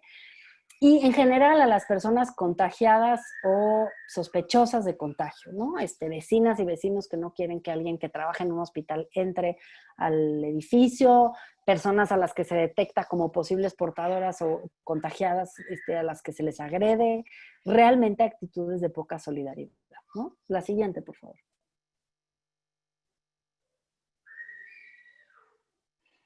¿Qué recursos tenemos para responder a todos estos actos de discriminación? Bueno, hay recursos legales, formas de responder en los niveles subnacionales, nacionales e internacionales o regionales a estos actos, políticas, etcétera. Sí hay, insisto, tratados internacionales, no hay suspensión de tratados internacionales, los derechos humanos siguen siendo los mismos para todas y para todos en este momento. Y si hay situaciones críticas de violaciones a derechos humanos vinculadas con el COVID y la migración, se pueden activar. Las sociales y mediáticas también, creo que hay que reconocer que aunque hay expresiones de xenofobia, de discriminación, de rechazo hacia todos esos grupos, también hay expresiones de solidaridad y expresiones de reconocimiento, ¿no? Que también hemos visto en distintos medios y que vale la pena subrayar. Mediáticos en el sentido de que se pueden socializar las historias, hay recursos y agencias de noticias y muchísimos espacios cada vez más afortunadamente informativos y mediáticos que nos permiten socializar las historias y poder también contener así estas expresiones de discriminación. Informativos en el sentido de la importancia que tiene combatir la ignorancia, combatir los prejuicios y los estereotipos que provienen de no entender qué es lo que está pasando, y creo que ahí hay un enorme trabajo que hacer en términos de informar a la población migrante de cuáles son sus derechos, informarles de cómo se transmite el COVID, informarles de dónde están los espacios que sí pueden ocupar, informarles de cuáles son las autoridades con las que pueden vincularse, que les pueden ayudar. En fin, hay muchísima información que hay que compartir. Esto es pre-COVID también. Hay recursos institucionales, sí, hay programas a nivel nacional y subnacional y también regional y multilateral que están diseñados para atender a las poblaciones, y habría que hacer, digamos, un recuento de eso para saber dónde podemos activar recursos o buscar fortalecer capacidades para atender el asunto. Y lo comunitario, ¿no? Que se parece mucho a lo social, pero es, digamos, en espacios más reducidos, pero sí es verdad que muchas veces es gracias a la acción comunitaria que se ha respondido a las crisis. Vale mucho la pena, y se los voy a poner aquí en el chat, déjenme ver si lo tengo aquí a la mano, que lean un número de una revista del Colegio de México, déjenme buscárselos, que tiene muchos, ahorita se los busco cuando me empiecen a hacer las preguntas y se los pongo, que tiene muchos textos de distintos profesoras y profesores de distintos lugares sobre cómo se entrecruzan las poblaciones en situación de discriminación, el COVID y la migración, ¿no? Y ahí hay un texto, por ejemplo, de Alexandra Delano, que es una académica mexicana que trabaja en la New School en Nueva York, que ella justo habla de la acción comunitaria y de cómo ella observó en las comunidades cómo se activaron los recursos y se lograron mitigar muchos de los riesgos a los que estaban expuestas las personas migrantes. Eh, Finalmente, la última, por favor. ¿Qué sigue? ¿Qué podemos hacer hacia adelante o cómo vemos una posible salida? Mucho de lo que yo digo y trabajo, más bien lo que yo trabajo es el tema de política pública, legislativa, etcétera.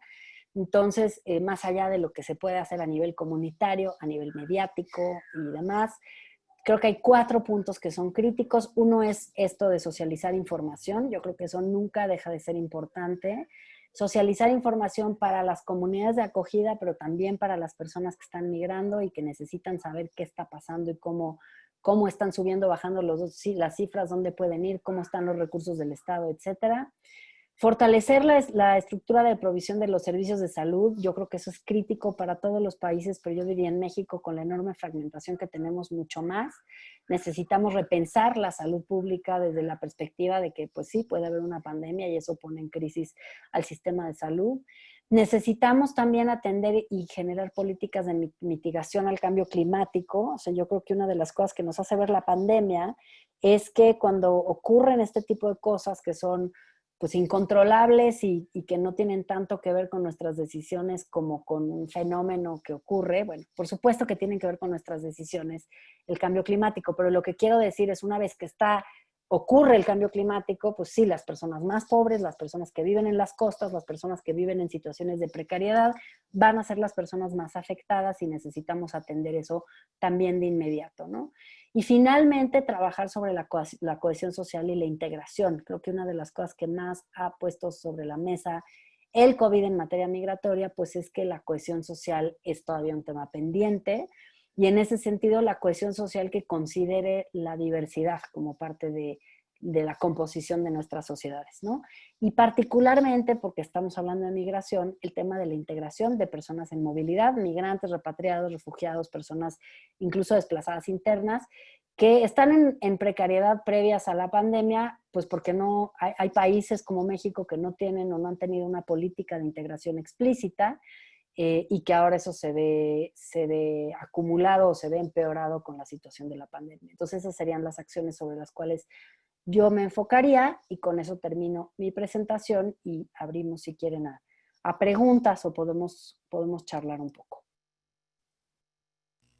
Muchísimas gracias, Ale. Antes de leer varias de las preguntas que están llegando en este momento, me gustaría un poco conectar con las clases anteriores, especialmente en el módulo de biopolítica y salud mental. Una de las principales frases que nos comportaba nuestra colega y muy querida amiga Xochitl Castañeda es que si bien todas estamos en la misma tempestad, no estamos en el mismo barco. Entonces, exacto, hay que visibilizar pues las desigualdades estructurales para poder atacarlas y una de ellas es clave, que es pues la información y poder compartir todas estas reflexiones de esta clase. Otra de ellas, con respecto a la clase de José Bachotegui, él lo que nos compartía es, pues no es lo mismo migrar con una visa de negocios cuando llegas a un país comprando una propiedad, a migrar e intentar llegar a las costas españolas en patera. Y eso significa que pues muchas de las políticas públicas diseñadas a nivel internacional pues están un poco hechas con esa lógica. Por eso es que fue gran parte del por qué reflexionar contigo y el por qué poder colocar de manera central el tema de discriminación en el diplomado, es porque el grueso de las personas que lo estamos cursando son personas que están en toma de decisiones, en espacios de toma de decisiones, con poder de transformar en mayor o menor medida sus realidades, ¿no? Desde organizaciones civiles, albergues, instituciones académicas, organismos públicos en sus diferentes niveles, así como pues organismos internacionales, ¿no? Por eso poner el dedo en la I, poder visibilizar estas desigualdades, poder platicarlas y poder imaginarnos cómo poder hacer cosas de manera distinta para atacarlas es clave. Por eso es que te agradecemos pues muchísimo esta presentación y bueno, pues por aquí han llegado, nada más que estoy un poco... bueno, te leo por aquí algunas aleatoriamente. ¿Cómo reeducar, generar conciencia colectiva en el tema de discriminación, justo regresando al tema, a un país indiferente, inmerso en una política globalizada que no respeta los derechos de los pobres nacionales? ¿Te parece que Pues, te leo un par o con ella, con esta? si quieres contesto esa y seguimos, pero sí, yo creo que es y podemos también, si quieres, tomamos la otra que dice que tanto se discrimina en México con respecto a otros países, porque creo que pueden responderse juntas. A ver, es que esa es la clásica dicotomía que se establece, ¿no? Si no tenemos para nosotras, ¿cómo vamos a darle a alguien de afuera? ¿No? Eso es lo que dicen muchísimas personas cuando se habla de que México, por ejemplo, le da algún tipo de financiamiento a Centroamérica. ¿Cómo es que México, que no tiene recursos para sí, le puede dar a otros? Y esa es una disyuntiva que es falsa. Recursos hay en el mundo y en México. El problema es cómo están distribuidos. Si mantenemos consistentemente sistemas fiscales que benefician a las personas que más tienen, servicios de segunda o tercera categoría para las personas que menos tienen, una situación de desigualdad como las que vivimos en América Latina, el resultado que tenemos no es falta de recursos, sino falta de una distribución justa y equitativa, ¿no? Y en ese sentido, yo lo que mucha indiferencia, pero lo que también sorprende es que muchos de nosotros pertenecemos a países, o más bien los mexicanos y las mexicanas que estamos aquí, pertenecemos a un país que tiene la mayor cantidad de extranjeros fuera de su país, en Estados Unidos, y al mismo tiempo tenemos reticencia y resistencia a que haya migrantes en México, ¿no? Entonces creo que hay que hacer hincapié en el trabajo de concientización y generación pues eso, de conciencia respecto de cuál es la situación y de que las personas migran por las mismas razones que migraron cualquiera de nuestros parientes, si somos mexicanas y mexicanos, algún pariente tenemos que emigró, pues por querer una mejor vida, una oportunidad de salud y de educación y de trabajo para esa persona y para sus hijas, hijos o familiares. No hay 1000 razones para migrar, son algunas, digamos, de las más expandidas y más extendidas.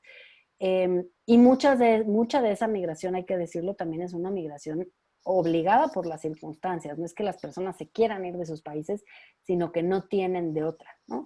Entonces yo diría, el problema no es que entren 100,000 migrantes. El problema es cómo tenemos distribuidos los recursos en nuestros países y que esa es la gran pregunta. ¿Por qué tenemos un mundo tan desigual que permite tal nivel de concentración de la riqueza en tan poquitísima gente y al mismo tiempo decimos en México, no sé si voy a poner en problemas a la traductora, pichicateándole los pesos a las personas que llegan en una situación de enorme precariedad, ¿no?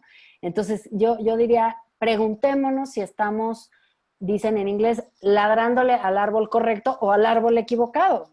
Nuestra preocupación, y creo que ese es el argumento que tenemos que hacer. No pensemos que porque entran migrantes con necesidades urgentes nos vamos a empobrecer. Se ha visto que la migración es una gran oportunidad para crecer, para desarrollar mercados, para desarrollar crecimiento económico. Lo que nos tenemos que preguntar es por qué aceptamos y vivimos en tanta desigualdad. No se te oye. Gracias. Fíjate que acaba de llegar un comentario, pregunta súper interesante La principal fuente de recursos económicos en la Sierra Gorda queretana son las remesas. Yo he estado en la Sierra Gorda y hay hasta una estatua a los migrantes, ¿no? Pero en la época de COVID, las personas se referían a las personas migrantes que deseaban retornar como los infectados y pedían que no vinieran. Ese tipo de comentarios invadieron las redes sociales. La autoridad no hizo nada al respecto. No, pues sí tenemos un problema muy serio de este, ¿cómo les diré? Tenemos un problema muy serio de gratitud, de reconocimiento. No sé si vieron, pero las remesas de marzo subieron, es una cosa increíble. Todo el mundo anticipaba que iban a caer y subieron. Quiere decir que para México, la solidaridad de los migrantes mexicanos en Estados Unidos no tiene fin. Este, y la verdad es que la repatriación es una experiencia muy dolorosa, no nada más porque hay una ausencia de respuesta del Estado a la repatriación, que eso es muy importante, sino porque las propias sociedades, comunidades en México no son muy generosas con las personas repatriadas, ¿no? Ahora lo vemos con COVID, con este ejemplo, ¿no? Que no me sorprende, yo no lo conocía, no me sorprende, pero digamos, pues no hay una gran recepción y eso la gente repatriada lo dice y lo han trabajado mucho como organizaciones como ODA y otras, que han documentado y hemos conversado sobre las experiencias de discriminación de las personas que se repatrian, incluso sin tener la problemática de portar COVID. Sí tenemos un problema muy serio en México, muy serio de cómo ver al otro, cómo construimos nuestra identidad. Creo que tiene mucho que ver con eh, la sensación de estar en una disyuntiva de suma cero, ¿no? O eres mexicano y te quedaste en México y aquí sufriste lo mismo que todos y todas, o ya te fuiste, ya no regreses, ya no eres de aquí, ¿no? Tenemos reticencias, por ejemplo, a las personas que hablan no tan bien español como inglés, ¿no? En general, a la binacionalidad como que no cabe en el imaginario colectivo del país mestizo, nacionalista, que es México, ¿no? Donde pues, hay que hablar español y, digamos, todo lo demás es marginal, incluidas las lenguas indígenas. Entonces, creo que hay mucho que trabajar sobre cómo construimos nuestra identidad. Y yo diría, si me permites, me gustaría leer esa, ¿no? Que dice de qué manera se puede apoyar a los migrantes como parte de la comunidad para poder generar el cambio que muchas veces la discriminación se da de los propios connacionales.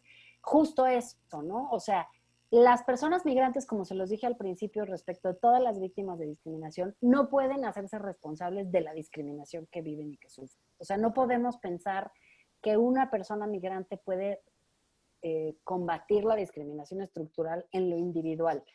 Creo que lo que toca muy seriamente para responder a esta pregunta pensando en algo como muy concreto es empujar por cambios legislativos y de política pública para expandir el acceso a los servicios, por supuesto, pero también hacer trabajo comunitario de integración. Portugal, que es un país, y eso me lleva a la otra pregunta de en qué rango estamos en términos mundiales, de acuerdo con el MIPEX, MIPEX, que es una forma de medir la integración en Europa, y ojalá México pronto pueda incluirse para ver cómo estamos en el ranking, pero en el MIPEX el país que mejor sale evaluado es Portugal, ¿no? Creo que Suecia también, pero como Suecia sale siempre bien en todo, entonces ya no cuenta. Pero Portugal es un país que no es que salga bien en todo, pues es un país que tiene muchas capacidades y muchos recursos, sin duda, pero es un país que concretamente ha hecho un esfuerzo muy grande para hacer una política de integración. ¿Y qué es lo que hacen en Portugal? Cosas interesantes, como por ejemplo hacen cena en casa de un portugués. Entonces, las familias que migran de los países que sean, en algún momento hay un programa gubernamental que hace que se junten una familia portuguesa con una familia extranjera y puedan compartir. Hay una visión en la política portuguesa o digamos un valor que subyace a esa política de integración y es una política que no pide ni asimilación, o sea, no te tienes que olvidar de quién eres y volverte solo portugués, pero tampoco de marginación. O sea, no es que puedes coexistir en el mismo espacio geográfico, pero no convivas conmigo, quédate en tu gueto. Tienen justo una política de integración, que es reconocer que las personas que llegan aportan un valor, mucho valor, cultural, económico, de convivencia familiar, etcétera, y que las personas que están aportan mucho valor y que juntas esas dos grupos, esas dos personas, esas dos familias, esas dos comunidades, pueden construir juntas una nueva realidad. Es decir, que el trabajo de integración no solo se trata de extender los derechos y las oportunidades a las personas migrantes, sino también es un trabajo de acercar a la comunidad de acogida a las personas migrantes y a sus experiencias y al valor que pueden aportar estas personas para que se pueda desarrollar la comunidad de acogida también y beneficiarse de las aportaciones de las personas migrantes. Muchas gracias.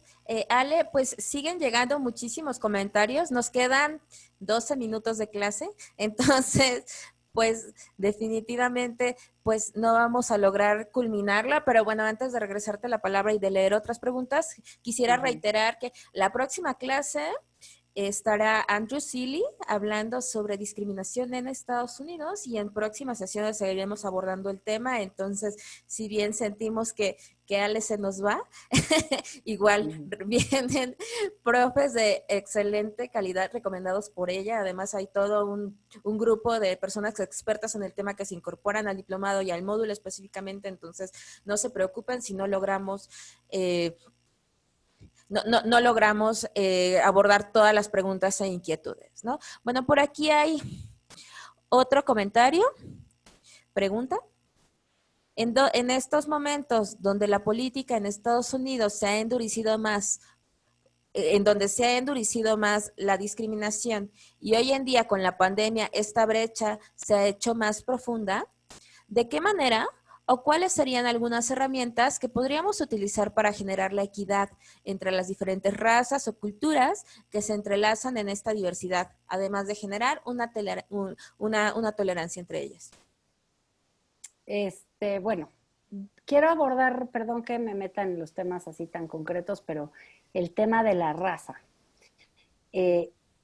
Hay una postura a la que yo suscribo, que es que las razas no existen. Lo que existe es el racismo. La raza es una construcción cultural del siglo XIX para diferenciar, ¿no? La eugenésica y toda esta como ciencia que no tiene nada de científica, que era como un catálogo de personas por aparentemente sus fenotipos. Que si tienes la nariz más grande o más chiquita, que si tienes la piel más blanca o más negra, que si tienes el ojo rasgado o no tan rasgado, que si tienes... Entonces se empezaron a crear una serie de categorías, categorizaciones totalmente arbitrarias, que hicieron creer y que difundieron la idea de que hay razas.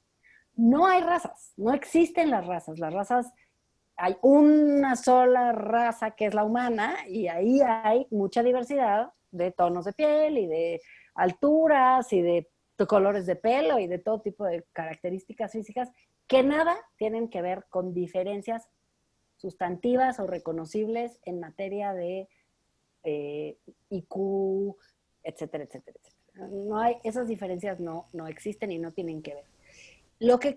¿Por qué hago hincapié en esto? Porque en Estados Unidos sí se ha hecho, se ha socializado la idea de la raza, y es algo que en México habemos un grupo de personas que no estamos de acuerdo con importar ese tipo de marco conceptual, porque nos parece que no es apropiado a caracterizar esas diferencias, ¿no?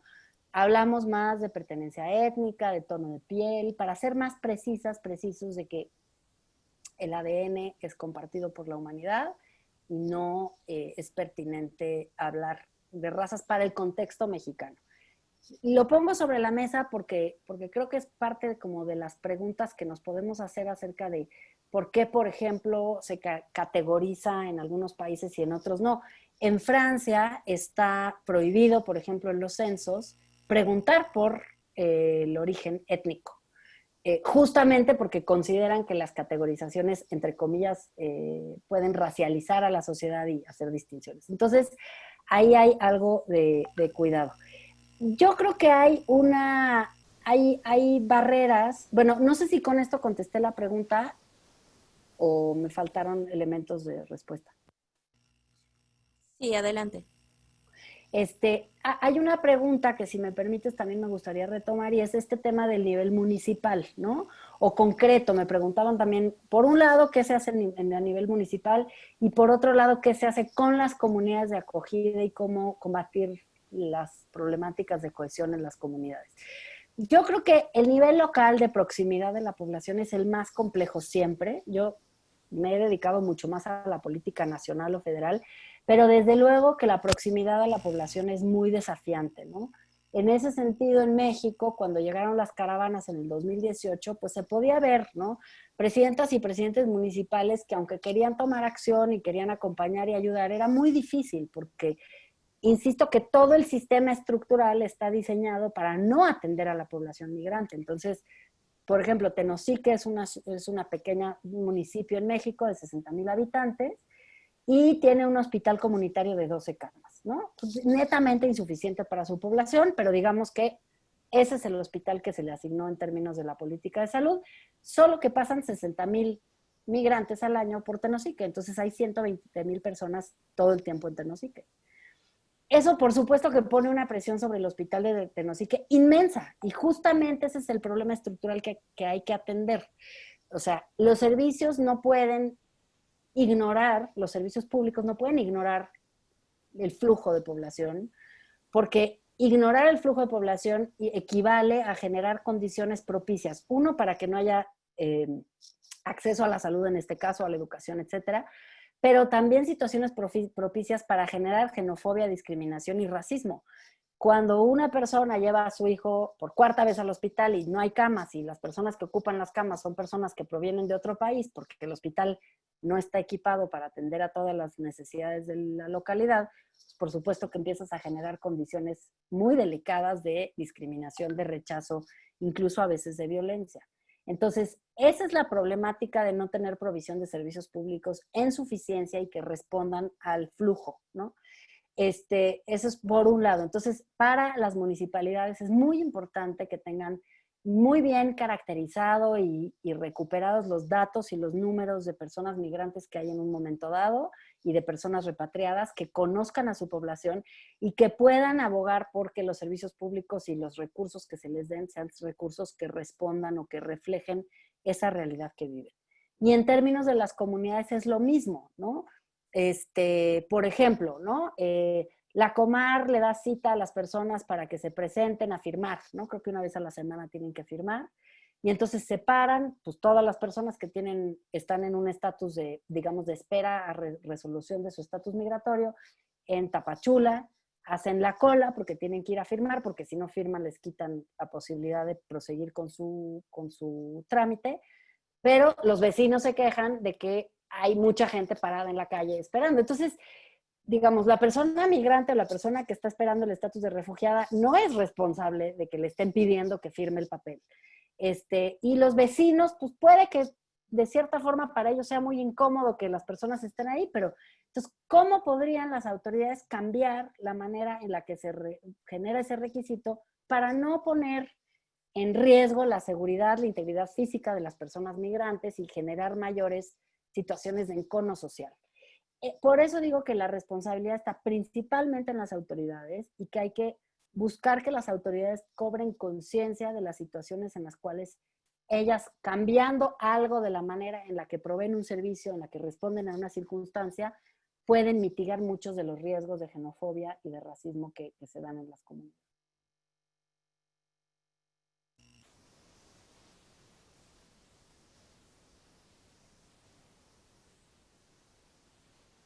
No se te oye. Acá hablando bien sentimentalmente. Muchísimas gracias, Ale. Nos quedan solamente 3 minutos de clase, entonces pues no me queda más que agradecerte la clase magistral del día de hoy. Están llegando muchísimas felicitaciones y comentarios que tú puedes leer acá en el chat, tanto por la profundidad, la claridad de la ponencia, pero también pues por la facilidad que nos da de poder comprender con ejemplos simples no en un nivel científico académico profundo, sino más bien para que todos y todas podamos comprender, pero también para que podamos reflexionar cómo desde nuestros diferentes espacios podemos hacer algo.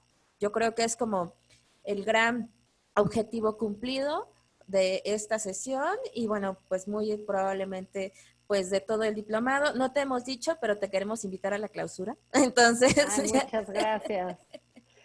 ya, Muchas gracias. pues eres pieza clave del proyecto, pues parte fundamental del módulo. Tú, Carlos, el CIDE, siempre ha acompañado pues nuestro quehacer. Te agradecemos profundamente. Y bueno, pues reiterar que gran parte de las próximas sesiones salió de la mente de Alexandra Haas y de Androsile, que llega a la próxima sesión. Muchísimas gracias a ustedes. De verdad que les agradezco mucho, que yo sé que es un esfuerzo de logística y de coordinación inmenso. Gracias a la gente que está en un uso horario difícil y complicado, igual para alguien es la madrugada o la noche o algo así. Gracias por su paciencia y por acompañarnos. Y sí, por supuesto, estaré encantada de estar con ustedes en la clausura. Y bueno, pues un poco como parte de las acciones que nosotros hacemos desde el diplomado es poder interpretar de manera simultánea en inglés. Justo alguien reflexionaba que Yanira Arias de Alianza América reflexionaba que gran parte del poder escuchar en el idioma que tú quieras es un tema también de justicia social y de reducir las brechas de desigualdad. Entonces, bueno, es nuestro pequeño granito de arena para poder hacerlo explícito y para ello, pues de manera profesional, pro bono, solidaria, tenemos aquí a Ana Cortés y a Tere Guzmán, nuestras intérpretes del día de hoy, pues que están pues poniendo su granito de arena. Muchísimas gracias a ustedes. Y pues me quedan un par de anuncios más. No sé si tengas algún comentario final, Ale. No, nada, nada. Les agradezco muchísimo. Son muy generosas y generosos con sus comentarios, que ya los estoy leyendo. Me voy muy contenta y muy agradecida. Sí, además en el diplomado somos bien cariñosos, entonces. Ya veo y les agradezco muchísimo. En estos tiempos de tanta polaridad hace mucho bien estar con un grupo tan grande, más de 300 personas, pero también tan, pues sí, tan generosas. Muchas gracias. Gracias a ti. Y bueno, pues nada más para cerrar un par de comentarios. Janet Corona, mi colega que coordina toda la parte en línea de la parte presencial, les compartió o les va a compartir el enlace para poder recibir sus comentarios de esta clase. Si les interesa que incluyamos algún tema más, podemos leerlo y poder preguntarles a los profes si pueden meterlo en próximas clases. Esa es como una. Y la segunda es que para poder acceder al aula virtual, mañana vamos a hacer un ejercicio de práctica a las 6 de la tarde, tiempo del Centro de México, está el enlace también, y va a estar grabado por si no pueden verlo. Nosotros igual les vamos a compartir el enlace. Y bueno, pues ahora sí, no me queda más que de nuevo agradecerte, Ale, agradecer a todas las personas que están aquí, y pues nos vemos el próximo viernes para la siguiente clase. Hasta luego, que les vaya muy bien. Saludos y muy buenas tardes. Muchas gracias. Bye. Gracias.